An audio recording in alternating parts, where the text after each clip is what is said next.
जी हाँ, आपने copywriting start करनी है लेकिन आप इस बारे में कन्फ्यूज़्ड हो कि आखिर सवाल क्या पूछे जाएँ अपने क्लाइंट से। अक्सर क्या होता है कि क्लाइंट जो हमें अमूमन प्लेटफ़ॉर्म्स पे मिलते हैं, उनको खुद भी बहुत ज़्यादा उनको नॉलेज नहीं होता है कि उनको क्या-क्या चीज़ें चाहिए, उन्होंने किस चीज़ का आंसर करना है या क्या डिटेल उनको प्रोवाइड करनी चाहिए। और अगर आप न्यूबी हो, तो आपको भी थोड़ी ज़रा कन्फ्यूजन होती है कि इनसे सवाल क्या पूछूँ?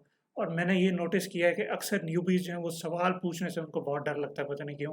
क्लाइंट आपको खा नहीं जाएगा, आप उनसे सवाल पूछिए, वो आप लोगों को उससे आप क्लाइंट खुश होता है कि भई ये इसको मेरे काम में कंसर्न्ड है, उसमें वेस्टेड है इसका इंटरेस्ट, तो ये बड़े अच्छे सवाल पूछ रहा है, तो पूछा करें सवाल, बड़े ज़रूरी होते हैं। जब आप सही सवाल पूछते हो, उससे ये होता है कि आप अव्वल तो क्लाइंट की एक्सपेक्टेशंस को ना किसी अपने एक लेवल पे, सर्टेन लेवल पे लेके आते हो और उनको ईज़िली मीट कर सकते हो। दूसरा बड़ा फ़ायदा ये होता है कि आप ऐसा कंटेंट क्रिएट कर लेते हो उससे कि जो वैल्यू ट्रांसफ़र करता है और कन्वर्जन्स लेके आता है आपके क्लाइंट के लिए। तो आज की इस वीडियो में मैं आपके साथ सब डिटेल्स शेयर करूँगा कि सवालात कौन से पूछने चाहिए अपने क्लाइंट से कॉपीराइटिंग के कोई भी काम आपने करवाना हो, चाहे वो सेल्स पेज हो, चाहे वो कोई प्रोडक्ट डिस्क्रिप्शन हो या कोई भी चीज़ हो, तो उसके लिए सवाल ऐसे कौन से हैं जो एक कॉपीराइटर अपने क्लाइंट से पूछता है। तो डिटेल्स में जाते हैं, शुरू करते हैं बगैर किसी डिलेज़ के। अच्छा, इससे पहले कि मैं डिटेल्स में जाऊँ, सीन इस तरह से है कि मैं पोस्ट नहीं कर पा रहा हूँ आपके सामने। एक पूरा मंथ गुज़र गया, मैंने पोस्ट नहीं किया था। उसकी वजह ये थी कि ये ब्लैक फ्राइडे वगैरह चल रहा था, बहुत ज़्यादा काम का लोड था मेरे पे, जिसकी वजह से मैं बिल्कुल भी वीडियो को टाइम डिवोट नहीं कर सका हूँ। और मेरी वो जो $3000 वाली वीडियो है, वो भी अब अपडेट होने वाली है, क्योंकि वो तो माशाल्लाह बड़ा पीछे रह गया। उस पे भी कभी आएँगे, डिस्कस करेंगे। और भी मैंने कुछ इस महीने में अपडेट्स हैं, जो इस मेरे कॉपीराइटिंग के करियर को और मेरी ओवरऑल कहना चाहिए कि लिविंग स्टैंडर्ड को उसने बहुत ज़्यादा एलिवेट कर दिया। वो भी मैं आपके साथ शेयर करूँगा इन द अपकमिंग वीडियोज़। अभी हम बात करते हैं इस बारे में कि सवाल कौन से पूछने हैं अपने क्लाइंट से। अब कॉपीराइटिंग, अगर आप अब एक कॉपीराइटर हो, तो आपने अपने क्लाइंट से सवाल पूछते हो 2 टाइप्स के। एक टाइप होता है कि जिसमें आप उससे जवाब निकलवाते हो उनके अपने कस्टमर्स के बारे में, कस्टमर रिसर्च के बारे में, उनकी ऑडियंस के बारे में। और दूसरी टाइप होती है जिसमें निटी-ग्रिटीज़ होती हैं कि जी प्रोडक्ट क्या है और इस तरह की चीज़ें।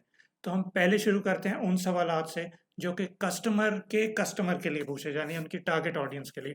इसको अक्सर लोग वॉइस ऑफ कस्टमर रिसर्च भी कहते हैं। वो ख़ैर बहुत ही इन डेप्थ और बड़ा कोई हैवी सा टॉपिक है। अभी आपको उसकी डिटेल में जाने की, टेंशन लेने की ज़रूरत नहीं है। अभी आप चूँकि स्टार्ट कर रहे हो, तो अभी आप बड़े बेसिक लेवल पे तो एटलीस्ट सीख लो ताकि आप सवालात पूछ सको।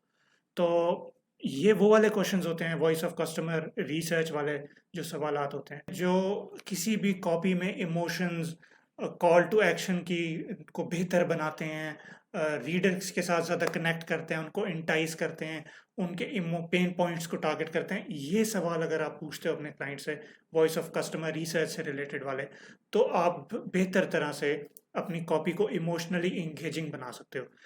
ये जब आपके पास सवाल होते हैं, इनके सबके जवाब होते हैं आपके पास, तो जब आप अपनी कॉपी लिख रहे होते हो, आपके माइंड में एग्ज़ैक्टली मैप बना हुआ होता है कि यार उसके कस्टमर्स के ये इश्यू हैं, तो मैं कॉपी में वो चीज़ ऐड कर दूँ। या उनको लास्ट टाइम उन्होंने कोई चीज़ प्रोडक्ट बाय किया, कुछ किया, तो उनको ये इश्यू आया था, तो मैं उनको हेल्प आउट कर दूँ।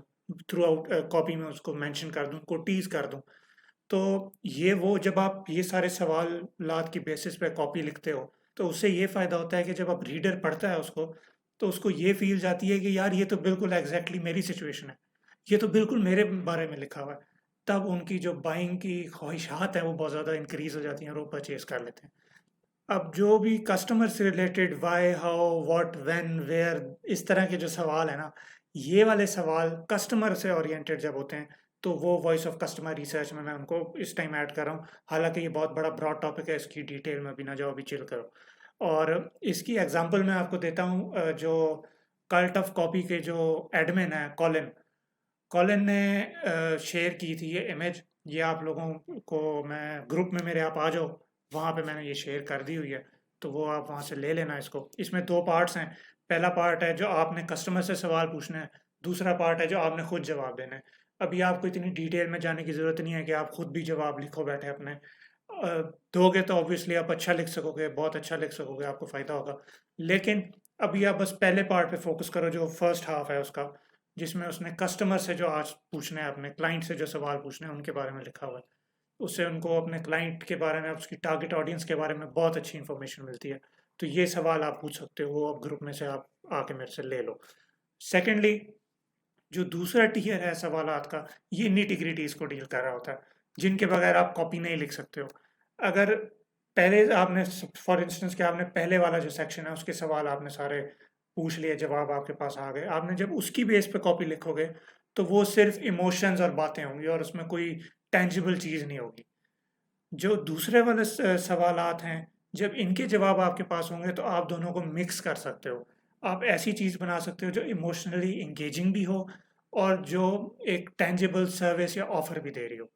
अब जो दूसरे टाइप के सवाल आते हैं जिनकी मैं बात करने लगा हूँ, वो है कि व्हाट इज़ बीइंग सोल्ड या निटी-ग्रिटीज़ क्या हैं किसी भी चीज़ की। इसमें वो चीज़ें आती हैं कि जी आपकी ऑफ़र क्या है, आपका यूएसपी क्या है, आप खुद क्या है, अथॉरिटी क्या है आपकी, आपके पास टेस्टिमोनियल्स हैं या नहीं, आपके प्रोग्राम के बेनिफिट्स क्या हैं, इसके फीचर्स क्या हैं और इस तरह की जो भी डिटेल्स हैं, वो भी 18 क्वेश्चंस की लिस्ट है मेरे पास आप लोगों के लिए। वो मेरे पास उसका डॉक फाइल है जो मैंने अपने ग्रुप में शेयर की हुई है, वो आप ग्रुप में मेरे आएँ।